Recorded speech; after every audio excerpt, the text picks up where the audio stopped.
బీహార్ మాజీ CM Lalu Prasad Yadav family drama ఇంకా continue అవుతూనే ఉంది. పద్ధతి అసలేం బాలేదు అంటూ కొడుకు తేజ్ ప్రతాప్ ని పార్టీ నుంచి 6 ఏళ్ల పాటు లాలూ సస్పెండ్ చేయడం హాట్ టాపిక్ గా మారితే ఇప్పుడు సీన్ లోకి తేజ్ ప్రతాప్ సతీమణి ఎంటర్ అవ్వడం మరింత రచ్చరాజేస్తోంది.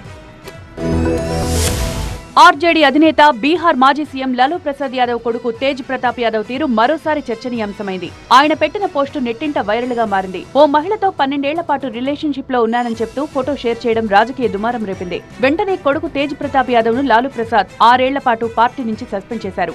అంతేకాదు కుటుంబం నుంచి కూడా బహిష్కరిస్తున్నట్లు ప్రకటించారు. ఇక ఈ వ్యవహారంపై తేజ్ ప్రతాప్ సతీమణి స్పందించారు. తేజ్ కు కొన్నేళ్లుగా దూరంగా ఉంటోన్న ఆమె లాలూ కుటుంబానికి పలు ప్రశ్నలు సంధించారు.